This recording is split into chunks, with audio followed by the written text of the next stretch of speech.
Le président Emmanuel Macron a un contact direct avec le peuple puisqu'il va à leur rencontre pour les écouter et prendre connaissance de leur quotidien. En rencontrant les Français sur leur lieu de travail, il montre son investissement sur l'évolution des conditions de travail. En effet, depuis l'élection de M. Macron, nous avons observé un renouvellement de la classe politique française. Des personnalités plus jeunes et donc plus connectées qui animent les réseaux sociaux pour sensibiliser les générations Y et Z. De cette manière, il touche un nouveau public qui ne s'intéressait pas à la politique auparavant. Il mise en grande partie sur la communication via Internet pour justement montrer aux Français et surtout aux startups que le gouvernement n'est pas détaché du monde 2.0, contrairement à ce que s'accorde à dire une majorité des Français.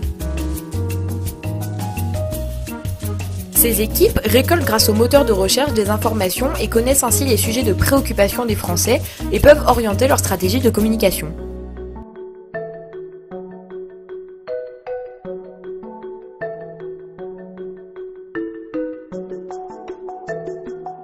Nous avons pu remarquer qu'Emmanuel Macron restait distant quant au sujet d'actualité. La baisse des appels de 5 € a été apprise par les Français au journal de 20h, pendant qu'Emmanuel Macron s'exposait en public pour sa rencontre avec la chanteuse Rihanna à l'Élysée. Dans ses discours, Macron utilise l'attention sélective, ainsi il confond la persuasion avec la communication.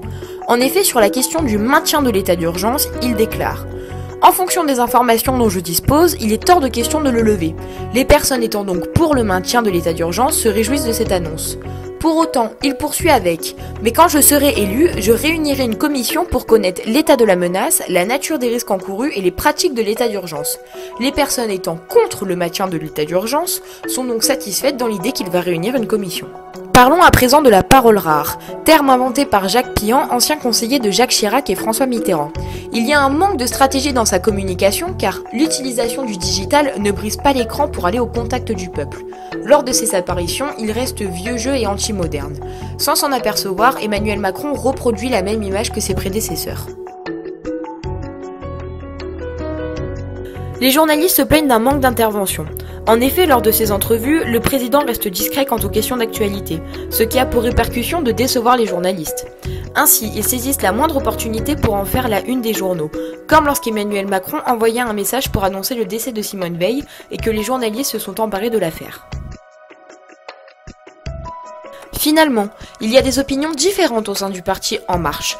Étant entouré de personnes issues d'autres mouvements politiques, le président manque de confiance envers ses collaborateurs et essaye d'instaurer une politique de communication unie pour tous les membres qui prennent la parole en public alors que leurs convictions divergent. En ce qui concerne les attentes des Français pour cette nouvelle année, il faudrait que le président communique plus souvent avec une réelle identité et non plus à l'image du Barack Obama français et qu'il soit moins flou quant à ses réponses. Malgré qu'il se montre souvent, il a l'image d'un président timide causé par un manque de prise en parole en public. À l'image de son parti En Marche, qui se dit être une nouvelle génération politique, il faudrait se différencier de ses prédécesseurs et adopter une toute nouvelle stratégie afin d'avoir plus de notoriété aux yeux de son public. La stratégie d'Emmanuel Macron lors de sa campagne était très active et lui a permis son élection. Cependant, depuis le commencement de son mandat, il se cache derrière les réseaux sociaux, optant pour une communication indirecte, ce qui a pour effet de l'effacer du paysage public.